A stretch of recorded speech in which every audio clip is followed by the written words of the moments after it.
During the first week of my retirement, my son said to me, "We don't need another mouth to feed in this house," and found me a job as a cleaner. I smiled and agreed, hiding my cold anger behind a mask of resignation. But when I didn't show up for work, he realized something, namely that he had underestimated me, and now his life would never be the same again. Before we continue, please subscribe to the channel and let us know where you are listening in the comments. I have wonderful news. Today was my last day at work, finally retired. The fork slipped from Christopher's hand, clattering against his plate. Lily's eyes widened, her mouth forming a perfect circle of shock. I beamed at them both, expecting congratulations, maybe even a toast with the cheap wine we kept for special occasions. Instead, silence stretched across our small kitchen table like a chasm. Christopher recovered first, his face flushing red. "What?" "Dad, you can't just quit your job like that. Did you even think about what this means?" "Of course I did," I said, my smile wavering. 40 years of service, son. I've earned this. I thought we could celebrate." "Celebrate?" Lily's voice cut through the air sharp as a blade. She set down her water glass with deliberate force. "Chris, your father thinks we're going to feed him for free?" The warmth in my chest began to freeze. This wasn't how I'd imagined this moment during my drive home. I'd pictured smiles, maybe Christopher clapping me on the back, telling me how proud he was of his old man. Instead, my son's face contorted with something I'd never seen directed at me before. Pure annoyance. "Listen, Dad." Christopher leaned forward, his manager voice replacing any trace of filial affection. "I'm not keeping an extra mouth to feed. You need a job. Tomorrow. I don't care if it's flipping burgers or stocking shelves, but you're not sitting around here living off my paycheck." Each word hit me like a physical blow. I stared at this man I'd raised, whose college education I'd funded, whose wedding I'd helped pay for. The overhead light cast harsh shadows across his features, making him look like a stranger. Lily nodded approvingly. "Douglas, you're 65, not 90. Plenty of people your age work. My neighbor's father bags groceries until he's 73. "But I thought," I began. "You thought wrong," Christopher interrupted. "You think money grows on trees? Do you have any idea what it costs to maintain this house? To keep you fed and clothed? I work 50 hours a week at Whitmore Industries just to keep us afloat." The irony wasn't lost on me, though neither of them would understand it. Not yet. My untouched dinner grew cold as I absorbed their words. The meatloaf Lily had made, my favorite, now looked unappetizing under the fluorescent light. Everything about this moment felt wrong, distorted, like viewing my life through a funhouse mirror. "You're right," I said quietly, my voice barely above a whisper. "I should have discussed it with you first." Christopher's expression softened slightly, perhaps hearing defeat in my tone. "Look, Dad, I'm not trying to be cruel, but reality is reality. We can't afford a freeloader." Dependent. That word buzzed in my head as I nodded, playing the role of the punished father. I said I would think about their words. Good. Lily gathered the plates with brisk efficiency. The sooner the better. They disappeared into the living room, leaving me alone at the kitchen table. I could hear the television spring to life, their voices returning to normal conversational tones, as if nothing had happened, as if they hadn't just shattered 40 years of dreams in 10 minutes.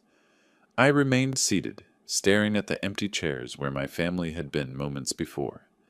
The house settled around me with creaks and sighs, and somewhere in the distance, a dog barked. Normal sounds of a normal evening that felt anything but normal. Slowly, I stood and began clearing the remaining dishes, my hands moving automatically while my mind processed what had just occurred. They saw me as a burden. After everything I'd done, everything I'd sacrificed, they viewed their father as nothing more than an unwanted expense. I turned off the kitchen light and headed toward my small bedroom at the back of the house, leaving Christopher and Lily to their evening entertainment. Tomorrow would bring new revelations, but tonight I needed to think. I lay fully clothed on my narrow bed, staring at the ceiling where shadows from passing cars painted moving patterns. The house had settled into evening quiet, but my mind churned with the dinner conversation. 40 years of faithful service, and this was my reward, being called a freeloader by my own son. The bedroom was small, furnished with just the basics, A single bed, one nightstand, and a dresser that had seen better decades. Family photos lined the dresser top. Christopher's graduation, his wedding, holidays where we all looked happy. Had that been an illusion? Voices drifted through the thin wall separating my room from the master bedroom. At first, just murmurs, but gradually growing louder as Christopher and Lily settled into their nightly routine. "Can't believe he just announced it like that," Christopher was saying, his voice carrying clearly through the drywall. I turned toward the wall, suddenly alert. They were talking about me. He thinks he can just sit at home on my dime. Christopher's voice rose, apparently not concerned about being overheard. 40 years of work. So what? That doesn't entitle him to retirement on my salary. Lily's response came through muffled but distinct. What if he refuses to work? What if he just sits around watching television all day? Then we'll take his pension and put him in a nursing home. Enough already. I'm tired of supporting dead weight. The words hit me like ice water. Nursing home. Dead weight. I gripped the bedsheet, my knuckles white in the dim light filtering through the curtains. "He's been mooching off us for 2 years since Mom died," Lily continued. "Free meals, and now he doesn't even want to work? He's got nerves of steel." Poverty. I closed my eyes, remembering the checks I had written. $23,000 for Christopher's college education. $8,000 for his wedding. They didn't even mention that they were living in my house. "The old man doesn't realize how expensive everything is now," Christopher said. "Utilities, groceries, insurance. He thinks it's still 1995. "Maybe we should give him a deadline," Lily suggested. 1 week to find work, or he's out." "Perfect. And if he complains, we'll remind him that beggars can't be choosers." Their laughter drifted through the wall, casual and cruel. I lay there absorbing every word, every dismissive chuckle, every casual reference to my uselessness. These were the people I'd sacrificed for, the family I'd loved unconditionally. The house grew quiet again as they prepared for sleep. I remained motionless, processing this new reality. My son, the boy I'd taught to ride a bike, whose scraped knees I'd bandaged, whose fears I'd soothed, viewed me as nothing more than an inconvenient expense.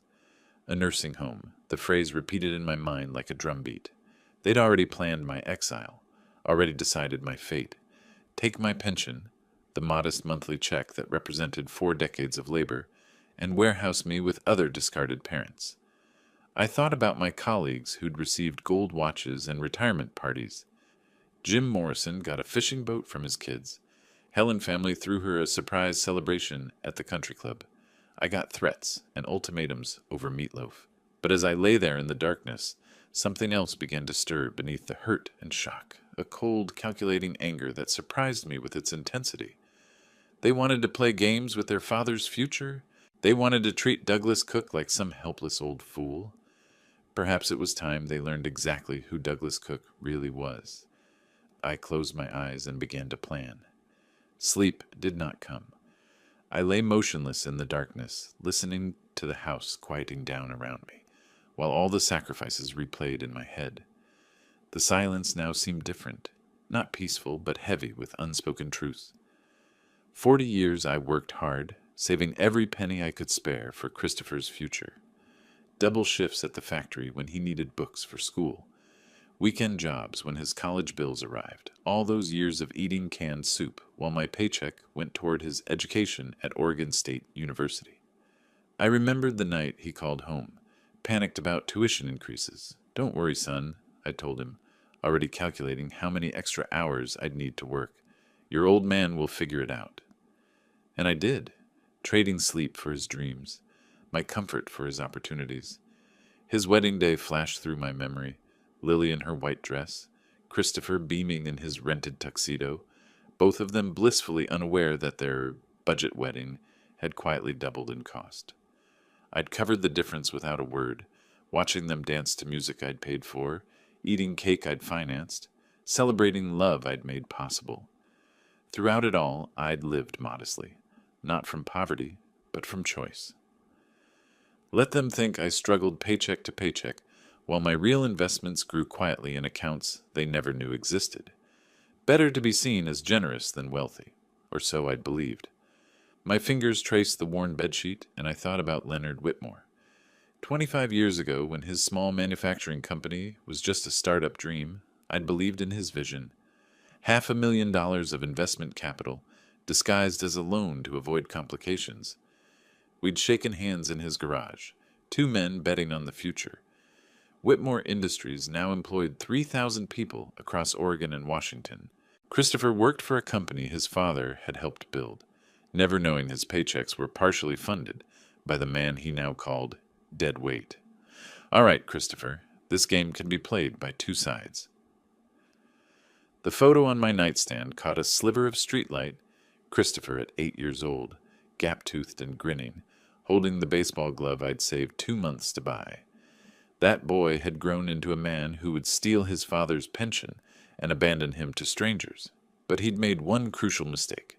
He saw weakness where there was only kindness, mistook generosity for desperation, assumed his father's modest lifestyle meant his father was powerless. Tomorrow I would surprise them all by agreeing to work. Let them think they'd won. Let them feel superior, while I positioned myself exactly where I needed to be. Sometimes the best revenge required patience, and I'd spent 65 years learning how to wait for the right moment.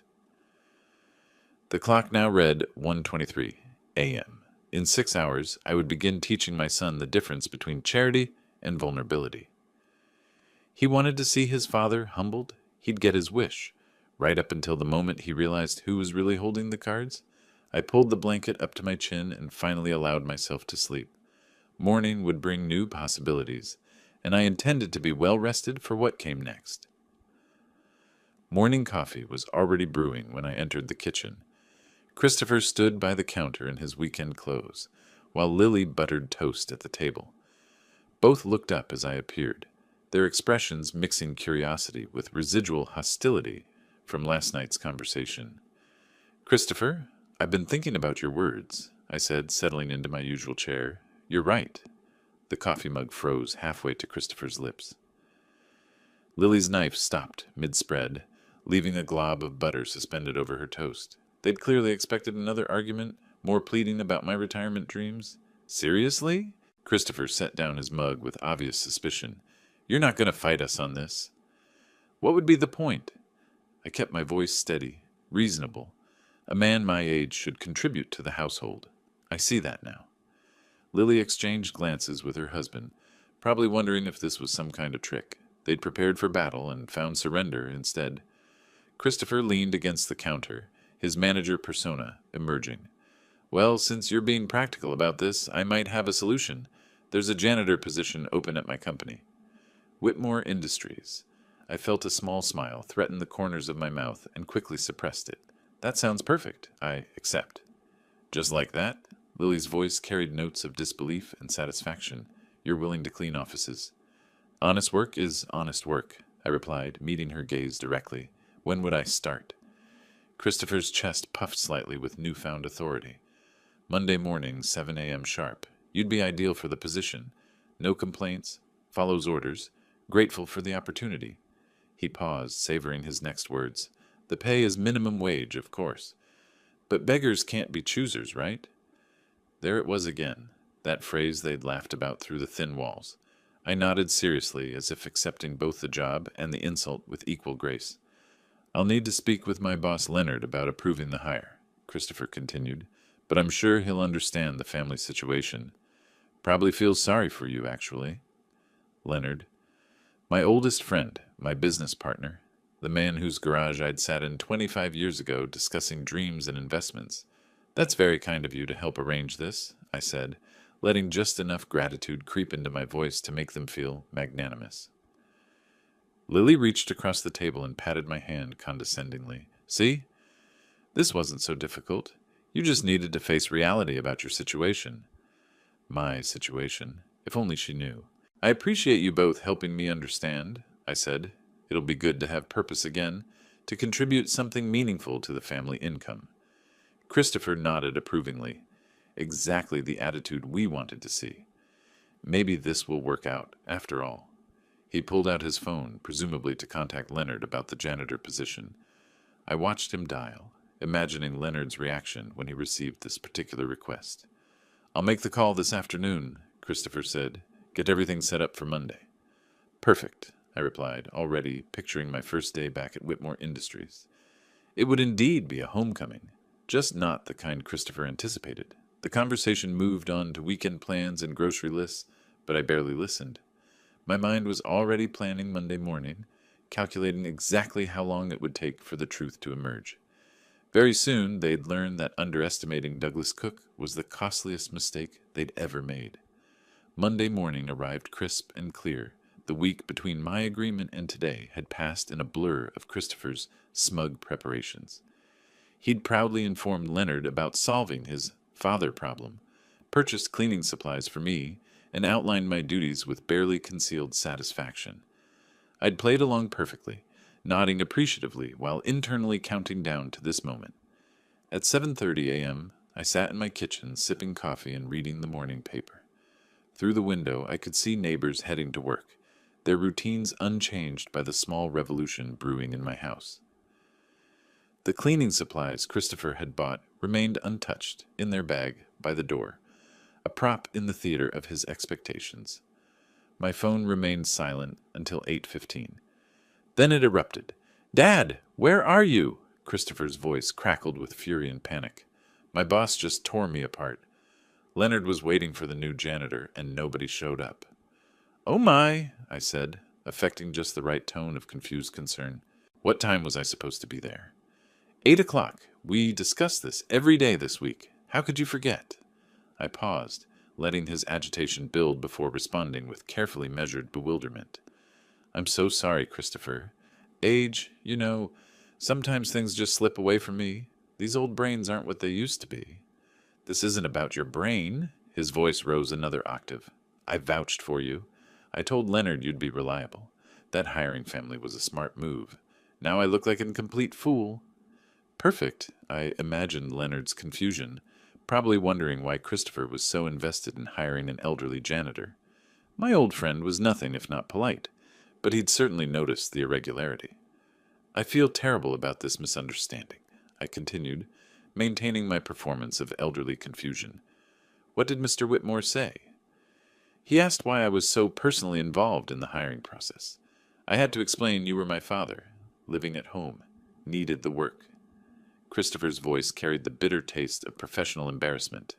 The whole conversation was humiliating. Interesting. Leonard hadn't revealed our connection, maintaining his discretion, even when presented with this strange situation. He was probably trying to puzzle out why Douglas Cook's son was offering Douglas Cook a menial job at Douglas Cook's own company. "Perhaps I could come in this afternoon," I suggested helpfully, "make up for lost time." "No, tomorrow you will be at work at 7:45 a.m. sharp, or else—" He trailed off, probably remembering he was speaking to his supposedly forgetful father. "Just don't let this happen again, Dad. My reputation is on the line." "Of course, son. I understand completely." After he hung up, I sat back in my chair and allowed myself a moment of deep satisfaction. Phase 1 had worked perfectly. Christopher was rattled, embarrassed before his boss, questioning his father's reliability. The careful authority he'd built around this arrangement was already cracking. Tomorrow would bring Phase 2, and I had several hours to prepare the next surprise. But for now, I'd accomplished exactly what I'd intended. I'd reminded Christopher that even when he thought he held all the cards, his father could still find ways to disrupt the game. I folded the newspaper and headed toward my computer. Phase 3 would require more preparation, but the foundation was already laid. With Christopher's angry phone call still echoing in my mind, I moved to the small desk in my bedroom, where 2 manila folders waited. I'd been preparing this particular surprise for 2 months, ever since the evening I discovered Lily's secret. It had been a January afternoon when I'd noticed Henderson and Associates, letterheads scattered across the kitchen counter. Lily had been careless, leaving work documents beside her coffee cup while she answered a phone call. My trained eye, 40 years of reviewing financial statements, immediately caught the irregularities in the expense reports. Office supplies, $847.50 equipment maintenance, 1,234 $7. The numbers seemed inflated for a small accounting firm. I'd managed budgets for decades. These figures raised immediate red flags. Interesting, I'd murmured to myself that day, carefully photographing the documents with my phone while Lily chatted in the next room. Why does Lily have work documents at home? And why do these numbers look so odd? That evening, I'd called my old acquaintance Michael Richardson, a forensic accountant who owed me several favors from our professional days. Michael, could you check something for me at Henderson and Associates? I'd asked casually. Completely confidential, of course. I'm curious about their actual office supply expenses over the past 6 months. 3 days later, Michael had discreetly provided me with the real expense reports. The comparison was damning. Lily had been systematically inflating costs and pocketing the difference. Office supplies that cost $347 became $847 on her reports. A $534 maintenance bill became $1,334.75 months of careful theft, hidden behind falsified receipts and altered invoices. Now, sitting at my computer, I opened both folders side by side. The evidence was irrefutable. Lily's falsified documents photographed from our kitchen table, alongside the authentic records Michael had obtained. The pattern was clear, systematic, and entirely criminal. I began typing the anonymous email. Dear Mr. Henderson, I am writing to inform you of serious financial irregularities in your company's expense reporting. Your employee, Lily Cook, has been systematically embezzling funds through falsified office supply and maintenance expenses. Please find attached documented evidence comparing reported expenses with actual vendor receipts. The pattern spans several months and represents substantial theft from your company. I recommend immediate investigation and audit of all expense reports submitted by Mrs. Cook. A concerned party. I attached the scanned evidence files, double-checked the anonymous email account I'd created specifically for this purpose, and hovered my finger over the send button. For a moment, I considered the consequences. Lily would likely be fired, possibly prosecuted. Christopher would face the stress of an unemployed wife under criminal investigation. Their financial stability would crumble. Then I remembered their laughter through the thin walls, their casual planning of my exile to a nursing home, their complete dismissal of the man who'd funded their entire comfortable existence. I clicked send. The email disappeared into cyberspace, carrying with it the destruction of Lily's career and Christopher's peace of mind. Within hours, possibly by this afternoon, their world would begin unraveling from a direction they'd never anticipated. I closed the laptop and gathered the physical documents, feeding them into my small paper shredder.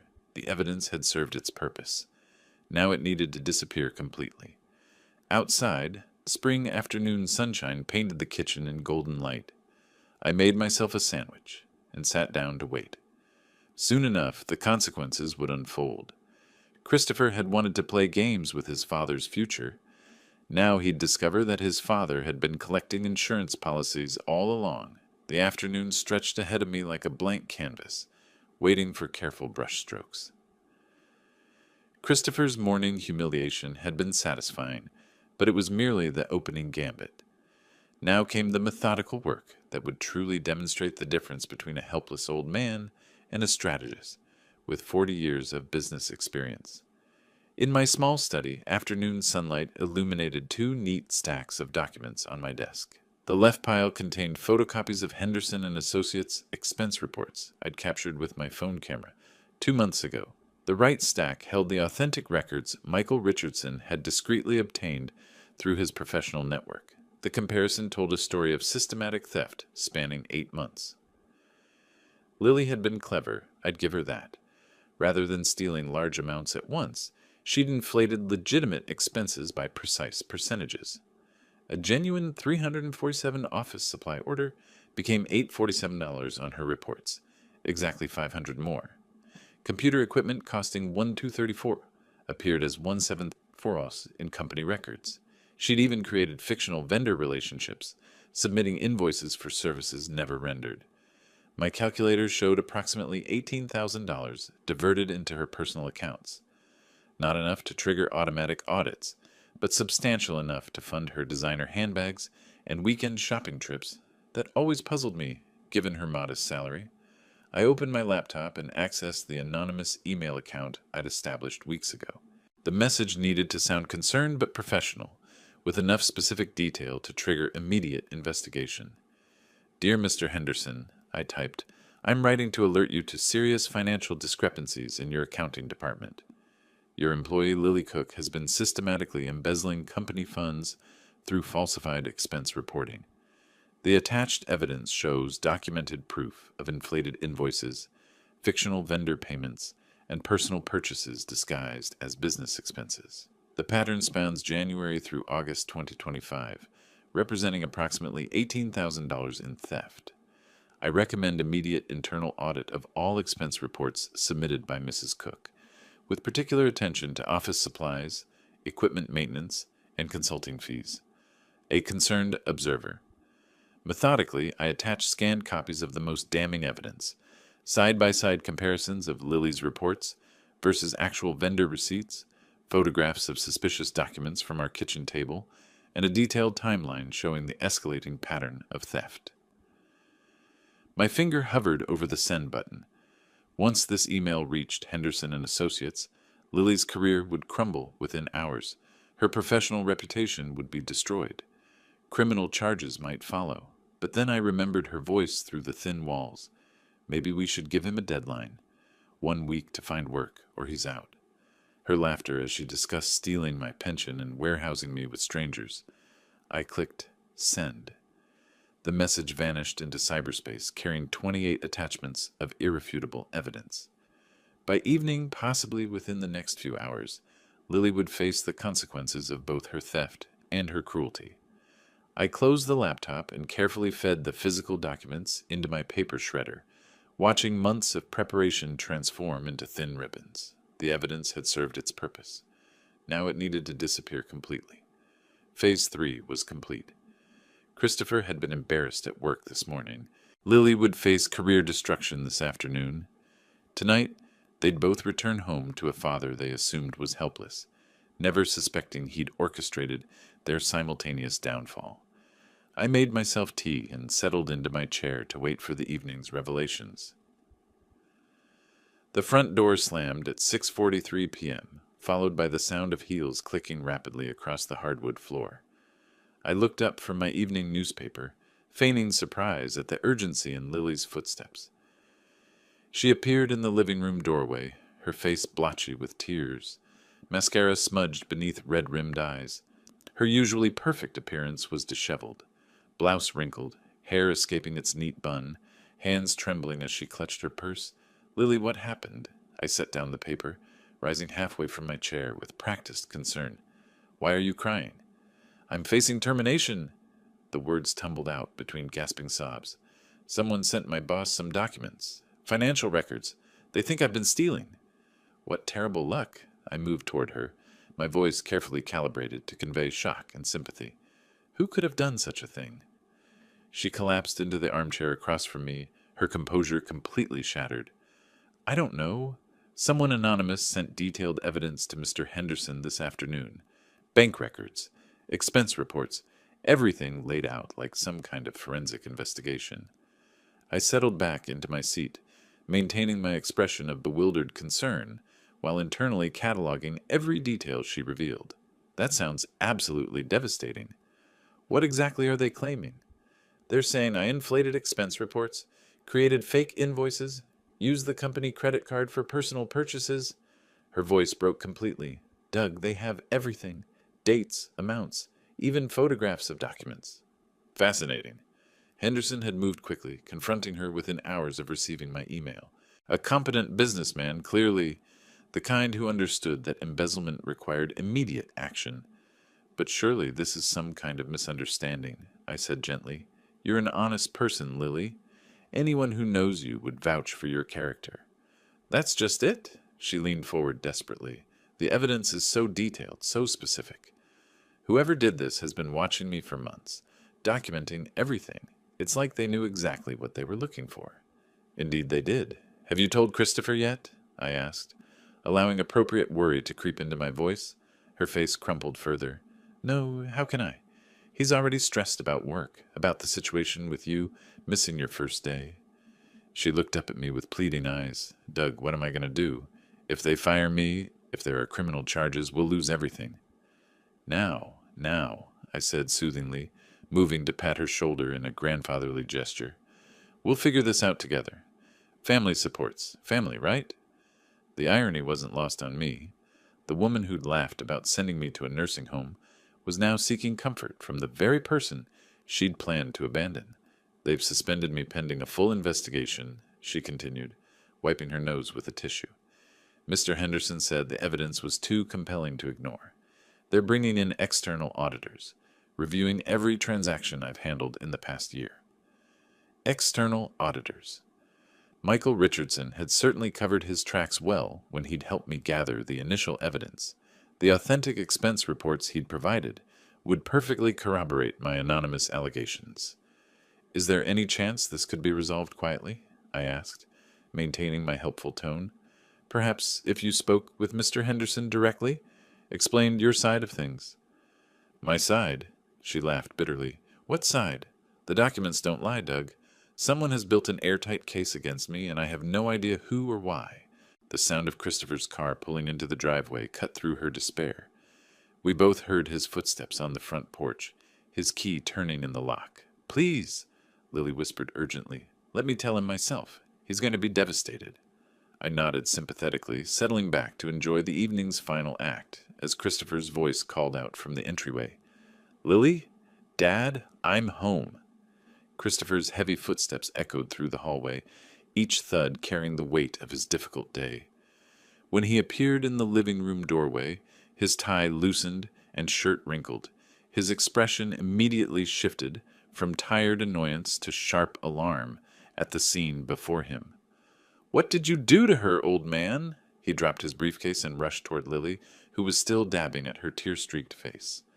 I come home to find my wife crying, and you're sitting there like nothing happened. Christopher, I didn't do anything, I began, maintaining my calm tone despite his accusatory glare. Don't lie to me. His voice rose to a dangerous pitch. First you embarrassed me at work by not showing up. Now you've upset Lily somehow. What is wrong with you? Lily raised her hand weakly, trying to interrupt. Chris, please. It's not your father. Then what is it? He whirled on her, his manager persona fully engaged, demanding answers with the same authority he probably used on his subordinates. Why are you crying? What happened? They want to fire me. The words burst from her lips like a dam breaking. Someone sent anonymous evidence to Mr. Henderson claiming, I've been embezzling money. They've suspended me pending investigation. The color drained from Christopher's face as if someone had pulled a plug. He stood frozen, processing this information while his carefully constructed world continued to crumble around him. Embezzling? He sank into the nearest chair, his earlier anger replaced by stunned disbelief. That's impossible. You're the most honest person I know. That's what I tried to tell them, Lily continued, her voice gaining strength from his support. But whoever sent this information knew exactly what to look for. They had copies of expense reports, bank records, everything perfectly documented. I watched Christopher's face cycle through emotions, confusion, denial, growing panic as the implications hit him.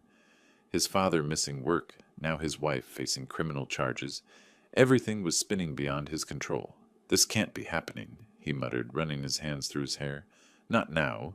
Not when everything else is falling apart. What do you mean, everything else? Lily asked, momentarily distracted from her own crisis. Christopher looked up at me with undisguised resentment. My father here decided to play games yesterday. Didn't show up for work after I personally vouched for him with my boss. Made me look like a complete amateur. I explained that was just confusion about the time. I started. No more excuses. Christopher shot to his feet, pointing an accusing finger at me. Tomorrow you're coming to work with me, and you're working without any tricks, without any senior moments, without any nonsense. I'm driving you there personally to make sure you show up. Christopher, that's not necessary. And let's have no tricks, because I know you. His voice cracked with desperation and fury. I've had it with both of you causing problems. My reputation, my marriage, my entire life is under attack, and I'm not letting it happen. Lily looked between us with growing confusion, trying to process this family conflict while dealing with her own catastrophe. Don't worry, son, I said quietly, meeting his blazing stare with surprising calm. Today everything will be different. Something in my tone gave him pause, For just a moment, his aggressive posture wavered as he tried to interpret my words. "It better be," he said finally, his voice dropping to a threatening whisper. "Because if it's not, if you embarrass me one more time, I'm following through on every promise I made about nursing homes and taking your pension. Do you understand me?" I nodded solemnly, hiding the small smile that threatened to emerge. Tomorrow would indeed be different, more different than Christopher could possibly imagine. The house fell into tense silence, 3 family members facing separate crises, none of them realizing that all their troubles stemmed from the same source. Morning came too soon for Christopher, but I'd slept peacefully, knowing this would be the final act of my carefully orchestrated play. I dressed methodically in the work clothes he'd bought me, each piece a costume for the performance of a lifetime. Christopher was already in the kitchen when I appeared, gulping coffee with grim determination. His face bore the marks of a sleepless night, dark circles under his eyes, stubble he'd forgotten to shave, the tight expression of a man who decided to solve his problems through sheer force of will. "Ready?" he asked curtly, not bothering with pleasantries. "Ready," I replied, pulling on the jacket that completed my janitor's uniform. The drive to Whitmore Industries passed in tense silence for the first 10 minutes. Portland's morning traffic gave Christopher something to focus his nervous energy on, his knuckles white as he gripped the steering wheel. I sat quietly in the passenger seat, watching familiar neighborhoods pass by, counting down the minutes until everything changed. "Let me make something crystal clear," Christopher finally spoke, his voice tight with controlled anger. "Today there will be no confusion about time, no mysterious illnesses, no convenient memory lapses. You will show up, you will work, and you will make me look competent in front of my boss." "I understand completely," I said, keeping my tone appropriately submissive. "Do you?" He shot me a sideways glance. "Because yesterday's stunt nearly cost me my job. Leonard asked pointed questions about my judgment, about why I was vouching for unreliable people. I had to convince him to give you another chance. Poor Leonard, he must have been thoroughly confused by the whole situation, trying to understand why his business partner's son was so invested in hiring his business partner as menial labor. And let's have no tricks, because I know you," Christopher continued, warming to his theme. "I know you probably think this is all some game, that you can manipulate situations to get your way. But those days are over. From now on, I'm in charge. Don't worry, son," I said, allowing just a hint of mysterious confidence to color my words. "Today, everything will be different." He glanced at me sharply, perhaps catching something in my tone that didn't match his expectations. "What's that supposed to mean?" "Just that I understand the situation better now," I replied carefully. Sometimes it takes time to see things clearly. The Whitmore Industries building came into view, a sleek modern structure of glass and steel that represented 25 years of growth from Leonard's garage-based startup. Christopher had driven past this building thousands of times, never knowing his father had helped make it possible. "There it is," Christopher said, his voice mixing pride with anxiety. 3,000 employees, multi-million-dollar operation. "This is where real men work, Dad. This is what success looks like." Indeed it was, and today Christopher would learn exactly how much success his family had really achieved. We pulled into the parking lot, Christopher choosing a spot near the main entrance. As he turned off the engine, I could see his hands trembling slightly. Whether from anger, anxiety, or exhaustion, I couldn't tell. "Remember," he said, turning to face me with desperate intensity, "whatever happens in there, you follow my lead. I do the talking. You stay quiet, respectful, and grateful for the opportunity." "Of course," I agreed, suppressing the irony of receiving such instructions about entering my own company. Christopher climbed out of the car and waited for me to join him on the sidewalk. Together, we walked toward the glass doors that would open onto the final scene of our family drama. In less than 5 minutes, Christopher Cook would discover exactly who his father really was. The glass doors of Whitmore Industries opened with a soft whoosh, revealing the gleaming marble lobby I hadn't seen in months. Christopher strode ahead confidently, nodding to the security guard who waved us through without question. Another irony, since I'd helped design these very security protocols years ago. Stay close and keep quiet, Christopher muttered as we entered the main corridor. I'll handle all the talking. The hallway bustled with morning activity. Employees clutching coffee cups, heading to meetings, discussing projects. I recognized several faces, though they didn't seem to notice the elderly man in janitor's uniform walking behind an anxious middle manager. Christopher had acquired a mop and bucket from the supply closet, which he thrust into my hands with barely concealed satisfaction. Here, make it look authentic when Leonard sees you. I accepted the cleaning supplies without comment, internally amused at the theatrical nature of this final performance. Around us, the business of my company continued as usual. Reports being analyzed, decisions being made, profits being earned from investments I'd helped fund decades ago. There he is, Christopher breathed, straightening his tie and adopting his most professional demeanor. Leonard Whitmore was walking toward us from the opposite end of the corridor, making his customary morning rounds through the facility. At 64, he carried himself with the confidence of a successful CEO, his silver hair perfectly groomed, his expression focused on the tablet in his hand. "Mr. Whitmore," Christopher called out, his voice carrying just the right note of respectful enthusiasm. "Perfect timing, sir." Leonard looked up, initially distracted, then focusing on Christopher with polite attention. His gaze moved briefly to me, a routine glance at the elderly janitor accompanying his employee. Then he stopped walking entirely. "Christopher," Leonard said slowly, his voice carrying a note of confusion, "you brought him here?" "Yes, sir." Christopher's chest puffed with pride. "I solved our staffing problem and my family situation at the same time. Here's my father, the janitor." The words hung in the air like a challenge to the universe itself. Around us, other employees continued their conversations, oblivious to the drama unfolding in their corporate corridor. Leonard's face transformed through a spectrum of emotions: recognition, disbelief, and finally a cold fury that made the temperature in the hallway seem to drop 10 degrees. "Christopher," Leonard said, his voice deadly quiet, "do you have any idea what you've just done?" "Sir?" Christopher's confidence began to waver as he registered Leonard's expression. "You brought Douglas Cook, one of the largest shareholders in this company, into my building with a mop in his hands, and you're standing there proud of yourself?"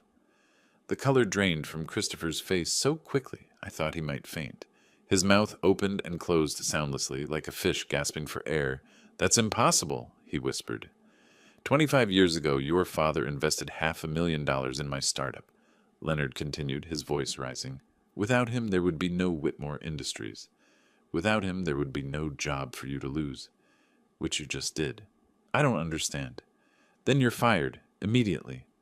Leonard's words cut through the corridor like a blade, causing nearby employees to stop and stare. "Clear out your office and leave the premises.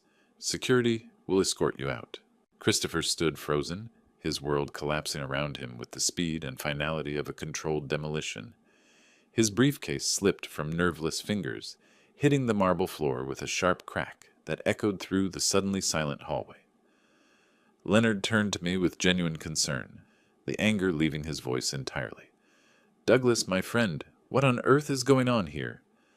I set down the mop and straightened to my full height, dropping the submissive posture I'd maintained for so long.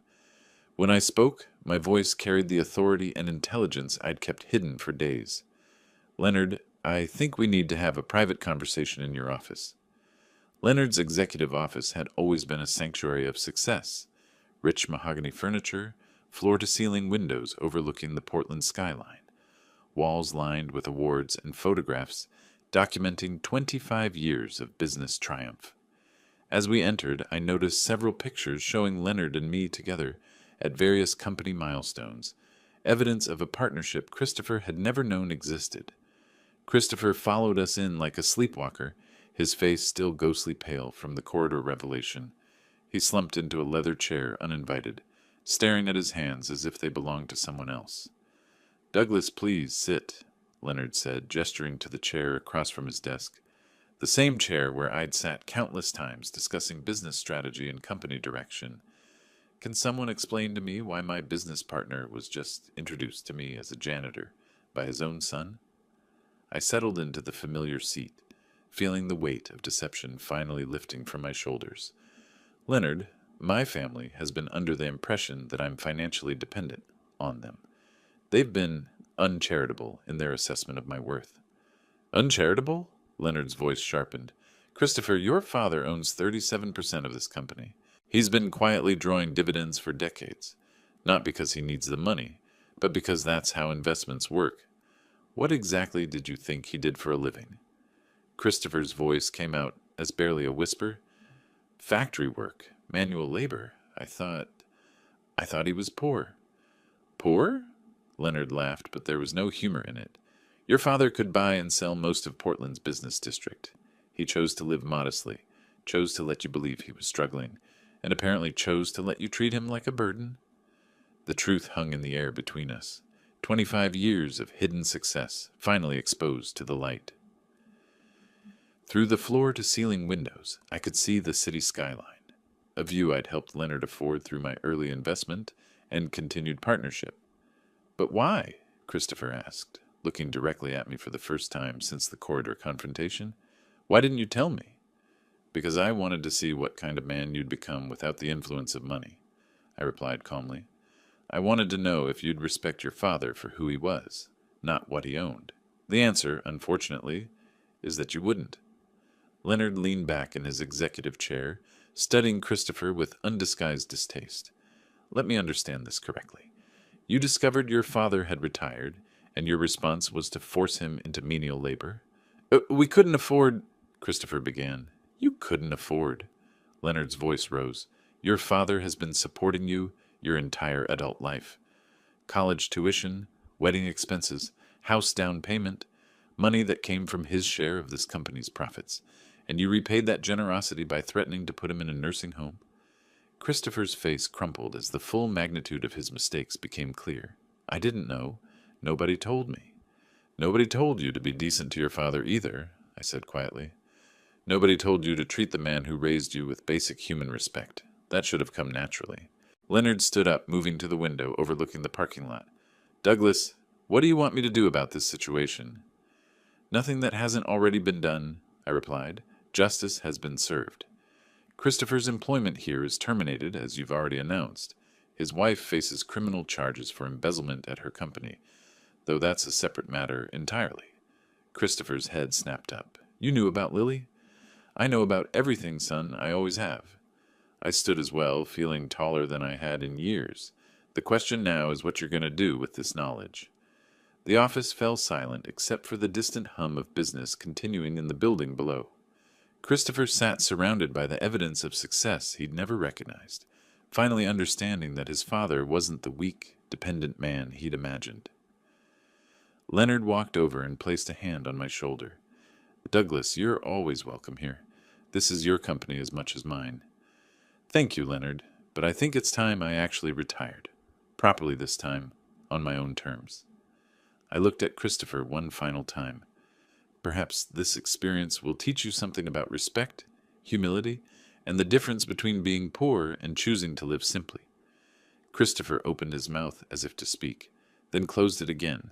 There were no words that could undo what had been done, no apologies that could restore what had been broken. As we prepared to leave the office, Leonard held the door open for me. Justice has been restored, he said simply. Indeed it had. After days of humiliation and threats, I was finally standing where I belonged. Not as a burden or a charity case, but as Douglas Cook, successful businessman, respected partner, and a man who had learned the true value of dignity. The week of my retirement had ended exactly as it should have, with truth revealed, respect restored, and justice served. If you like this story, please like this video, subscribe to the channel, and share your impressions of this story in the comments. To listen to the next story, click on the box on the left. Thank you for watching.